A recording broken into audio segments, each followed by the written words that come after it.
Hello, and welcome to Exact, your clinical placement software. Your school has decided to use Exact to manage your clinical placements, and I'm going to show you today how to navigate through this new software system. You should have received an email with an invitation to Exact. If you didn't receive it in your regular email box, you might check your junk mail or your spam box to see if it might be there. If you did not receive this email, you can contact your administrator or support@exact.com, and we will resend it to you. Once you receive your email, you're going to log into your dashboard and you will see something that looks like this. This is your dashboard for PT clinical education software, and you will see a couple of different things here. One thing is your left menu. That's how you navigate through the system. Another thing you'll see is the main dashboard where you can see any pending or expired documents which you need to attend to. If your placement is happening right now, you'll see that clinical placement right here. And then your profile status will show you here. Anything you need to still do on your profile will show up right there. If you need to have quick access to any of these three important things, you can just click on anything within those sections to attend to the things that you need to do. And then you can attend to those things. So this is the section where you would update your required documents. Required documents or any of the documents that your school requires. This is a general list that you're looking at here. It's different from the list that you might see at your school. Just know that it functions in the same way. In order to upload a document, you would click on the blue cloud. Your school might have restrictions on what sorts of files you are able to upload here. What you would do to upload is just click the upload button. Pick a document from your computer, and then just click upload and save and close.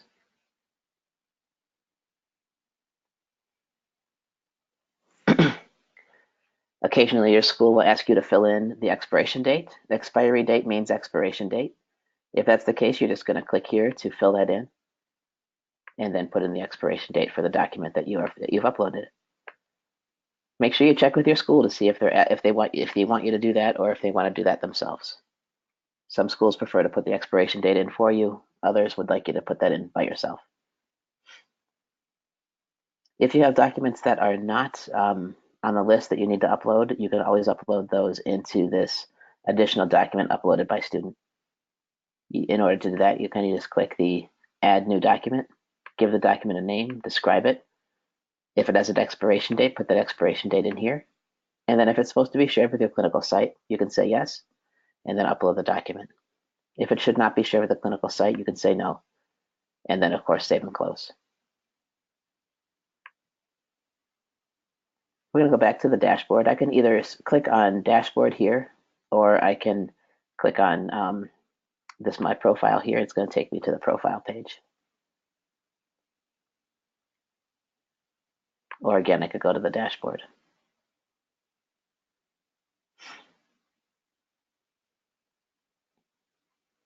I'm going to probably need to update my profile first, and that's going to be something that I would do through here. So I'm going to go ahead and click on basic information. It's going to take me to the section of my profile where I can update all of my information. So my preferred name will go here. The last 4 digits of my social security number, my date of birth, my personal email, etc. For race, I have some choices here that I can put in. Any field that has a red asterisk by it is a required field, so you'll need to fill it in. If it does not have an asterisk, you do not have to fill it in. You also have the ability to decline to state for most things, so that if it is a required field and you don't want to state what the field is asking for, you can always decline to state. If there are required fields on a page that you're seeing, you'll need to make sure that they're filled out before you can go to the next page. I have filled out all the required fields, so all you have to do is say Save Changes, and then I'm going to go to the next page. It's pretty handy here because you can just use these little purple buttons to navigate through the profile to fill in all the information.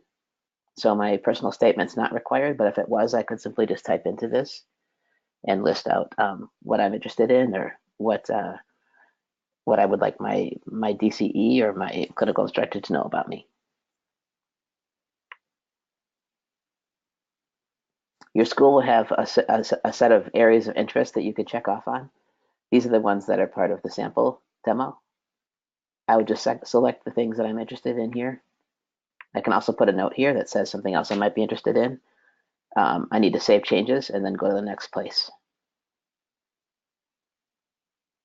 The next section is the student address, where I can add addresses that I would like to record in the system. So I would maybe want to put my current address in here.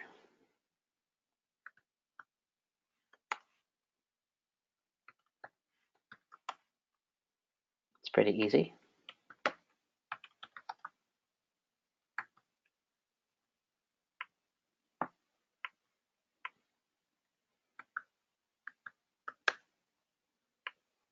And then just save and close. I can put several addresses in here. It doesn't only have to be this one. I can add as many as I might need to, and those would all be seen by your school staff and in some cases your clinical instructor and your CI or your DCE, your SCCE as well. Next thing I'm going to do is go to my emergency contact page. And this page I can fill in the contact information of people that I would want to have on my emergency contact list. Pay attention to what your school wants you to do here. Sometimes they might want you to provide additional information other than just the contact information.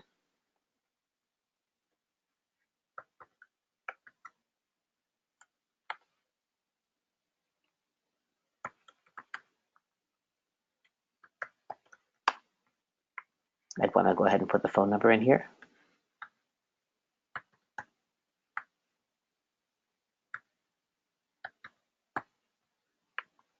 If I had the email ID for that contact person, I could put that in here.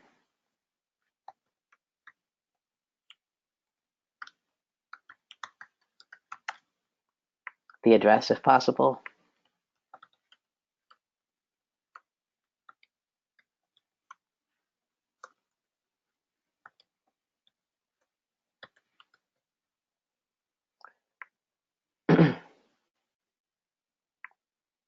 And then any notes here.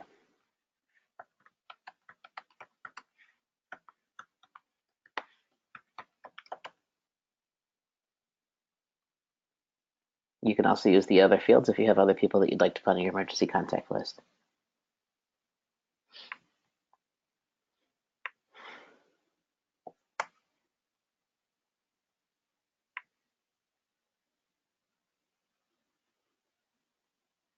Now I'm going to go to the next section and put in my educational history. This is the part where I might say what my background is in, previous degrees.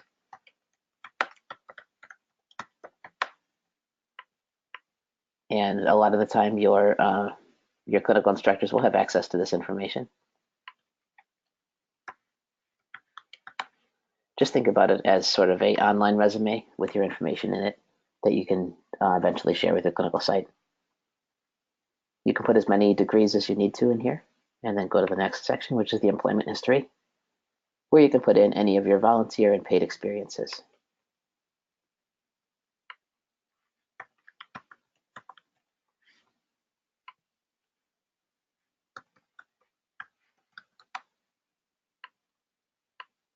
You can use the calendar here to put in the date ranges of when you worked at a certain place.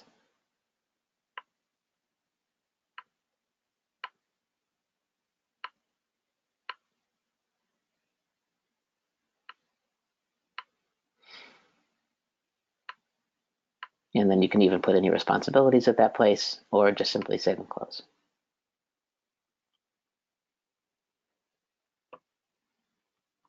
The next thing you might see on your profile is a clinical questionnaire. These are questions that your school has asked for you to answer that can and oftentimes be shared with your clinical site. In order to answer the question, all you have to do is click the section here and answer the question.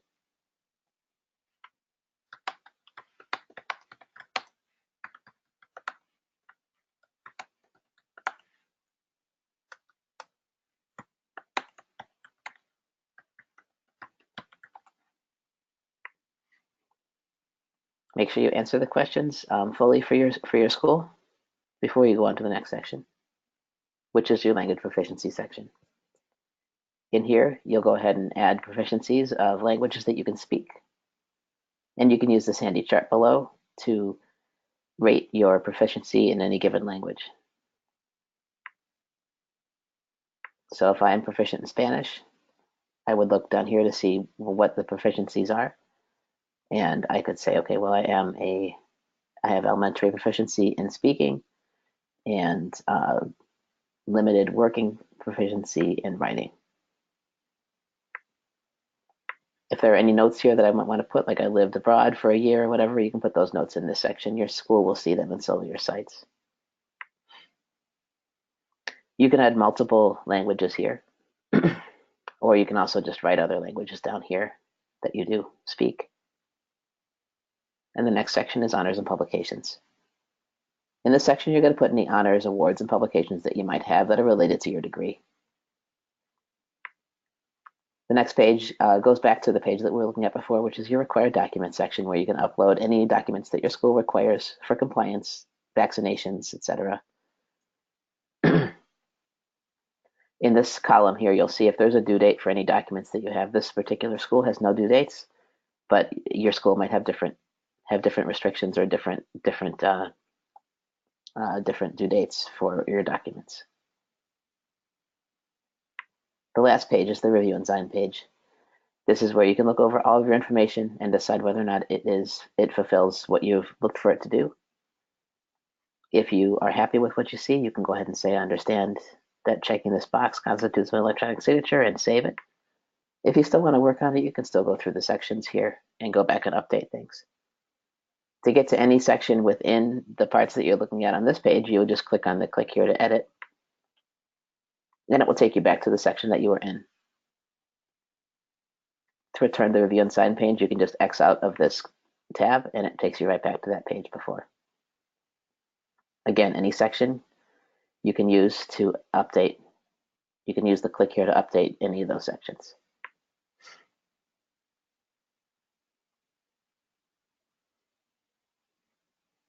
If you are going on a clinical placement soon, you will probably want to use the My Placements tab on your left menu.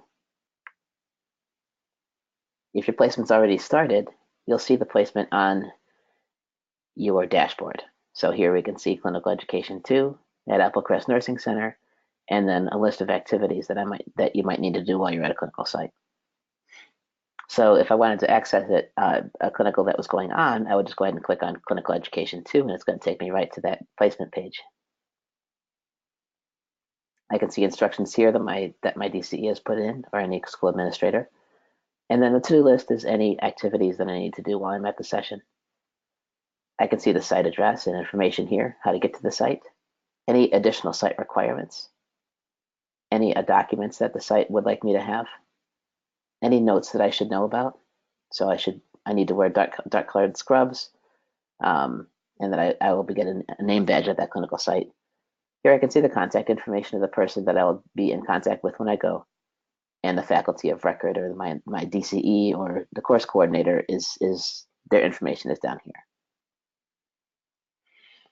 Other students that are placed at the clinical site will also be here, so I can see if anybody I might need to carpool with, or that I might see while I'm working. I'll see them in this section here.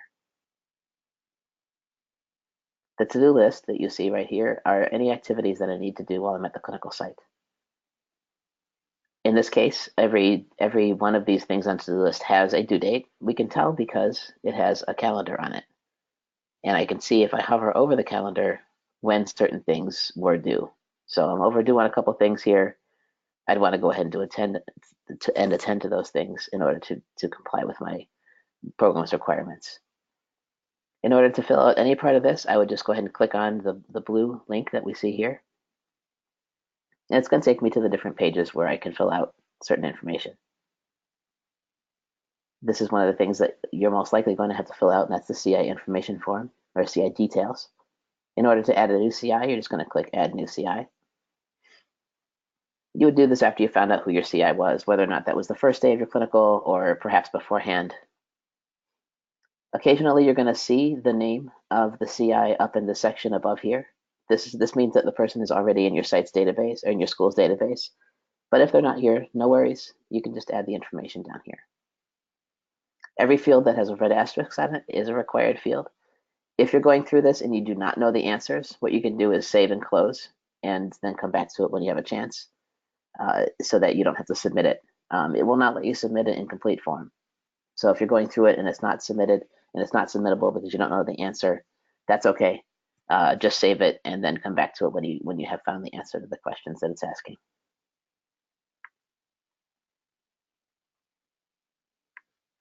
I'm going to go back out to the placement details page here and look at a couple of these other things. So one of the other things that's in here is the site evaluation, or the PTSE1.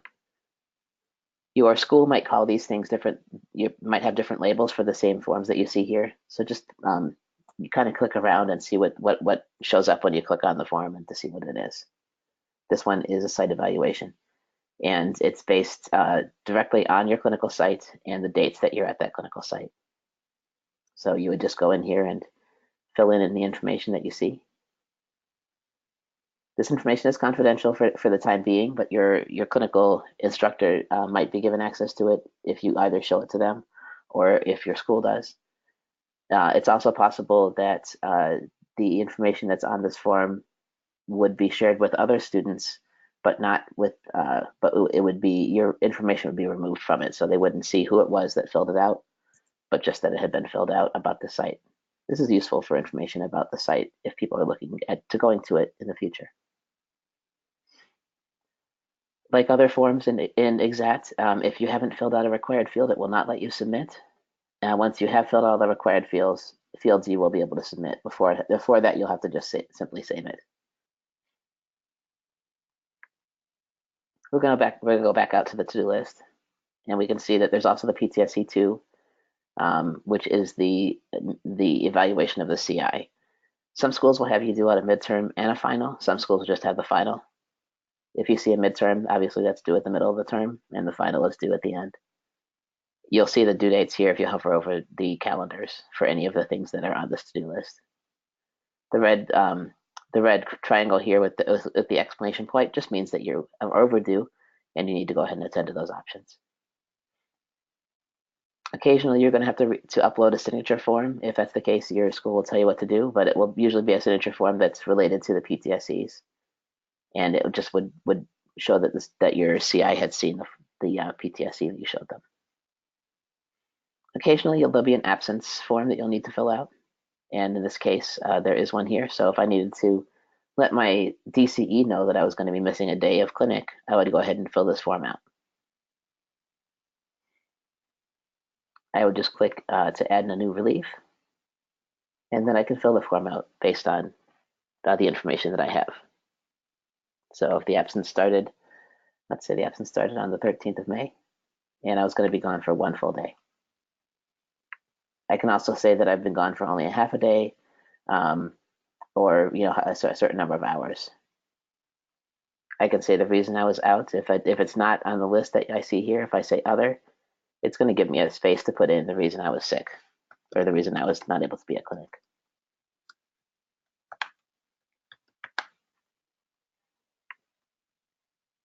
If you have a policy at your school in order to make up for those missed hours, I would say yes here.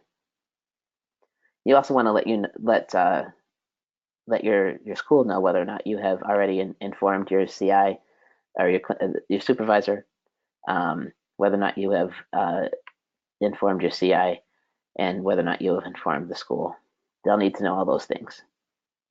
And then you can just sort of fill out this information about how you're going to make up for the leave, any other additional comments, and if you have a leave document, let's say you are sick and you need to upload the document that says from your doctor why you had to be home for that day, or if you want to upload your jury duty summons, you can upload that here where it says upload.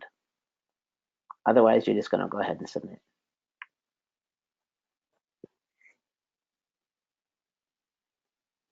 And here you can see the form. If you change your mind or if it's incorrect, you can always click the green pencil button, and this is where you can update the information that's in the form. If you need to delete it for any reason, because you decided not to take that day off or you got out of the jury duty that you thought you were going to have to do, you can just click the X and that's going to take it out of there.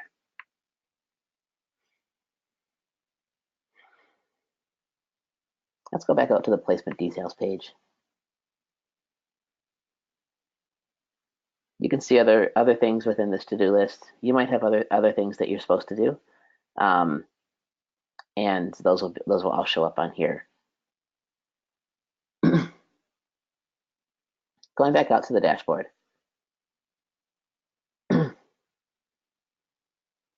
You'll sometimes see messages here at the very top of the page that you'll need to attend to. If you see a message there, it's probably something that your school administrator has put out that you need to read. So make sure you read any messages that are at the top. You can easily check your status of your profile. So you can see that this particular profile is missing 3 different things. And in order to complete the profile, you would need to finish those things. Other things on the left menu you'll see are it's just another way to navigate through the system. So if I needed to go to my profile page, I could click on this. It would take me back to the profile. The left menu is always going to stay there, even when the right page changes. So the right page has this additional menu within to update any of these other sections. Some schools will let you upload your own image. If that's the case, you're just going to click Upload Image to upload your image. And that's basically your profile picture. If your schools are using wish lists, you'll see those wish lists listed here. Wish list is where you can submit your preferences for any particular clinical experience. Placements, again, are on the left menu right below wish lists, and this is where you will see any placements that you've been put in for a particular clinical experience. Some schools have something called My Activities. And this section is where you might see any sort of special evaluations or forms that you need to fill out. There aren't any for this school, so that's why you're not seeing anything here. Other schools have evaluations that are set up at the session at this level. This school does not. There will also occasionally be school course information here, where you can see for any particular clinical course that you have either a syllabus or a weekly planning form. Forms and documents that are not directly related to a course will sometimes be housed in the student packet. These are more general documents that have to do with the general experience, policy and procedures, the course schedule, the CI handbook, or the ClinEd handbook, or any other things to do with your clinical education that are more broad. Frequently asked questions section will list out questions that are frequently asked and the answer. In order to see the answer to the question, you just need to click on the question and then it shows the answer right below. Your school might also be utilizing quick links, a section where they can list links that are important to them, where you can easily navigate to those links to find out information about your program or about, in this case, professionalism, CPI, etc. The school contact section on your left menu is going to show you who you should contact if you need help. And it will list the people within your department that will be able to help you. Some schools will have job posts available too, so you can see different job posts that are there. If you need help from tech support, this is one section you can go to. It's called My Help. Here you can see some videos that are set up, but there's also this help button, which actually is a little bit of everywhere. You'll see this help button. If you need to see the help center, you can click on this button and it will take you to the help center. A lot of the documents in here are more for the admin users of the system, but there's a whole section for students called Help for Students. In here you can see help for all sorts of things to do with the student module, how to do timesheets, for instance, how to use the frequently asked questions, etc. So feel free to use the Help Center at any time. Every time you're in Exat, you'll see this help button just about anywhere within, and you can use that at any point in time to contact to go into the Help Center. Other things you'll see in order to get a hold of Exat are this particular icon here, and that helps you to contact Exat support. This is where you can either send an email to Exat, so you can click on the email address here and send them an email, or just fill out the form here. The form would ask you to put a subject in, to ask the level of urgency. So please be realistic about the urgency of the problem that you're having, and please clearly describe the problem that you're having here. You'll be able to keep track of tickets that you've put in. So whenever you do this, it creates a ticket in our system, and that ticket will be tracked by a number that you'll be issued once you've submitted this. You also see any open tickets and resolved tickets in the section below.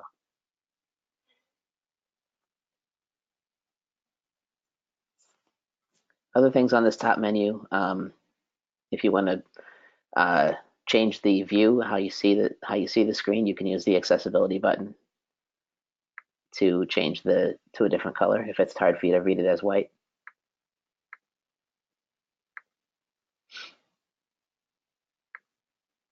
You can see recent announcements here by clicking on the megaphone. Click There Aren't Any right now. Going back over to the left menu, we looked at FAQs, we looked at school contacts and quick links. Some schools don't have some of the other things that you see here, but if they do, map of affiliation will show you the list of sites that are in your school's database. I'm going to say go ahead and leave the page.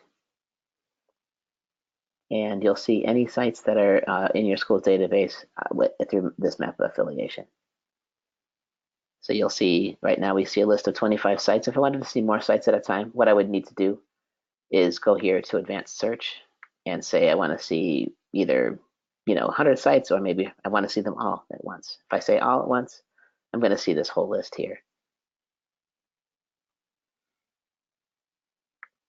And I would go ahead and expand it. But there are only 16 sites in this particular school, which is not realistic for you. You'll probably have a whole lot more than that. But these 16 are part of our sample school. I could see the 16 are really kind of clustered in Los Angeles area, a couple of outliers in Phoenix. If I wanted to see what the site was that was in Phoenix, for instance, I would just click on it.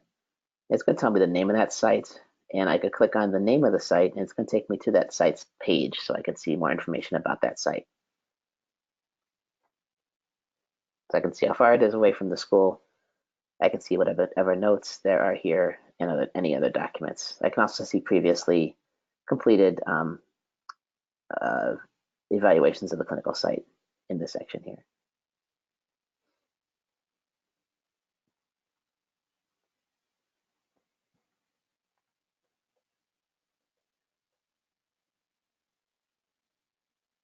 Most of what you do in Exat will be easy to navigate for you if you're used to using a computer.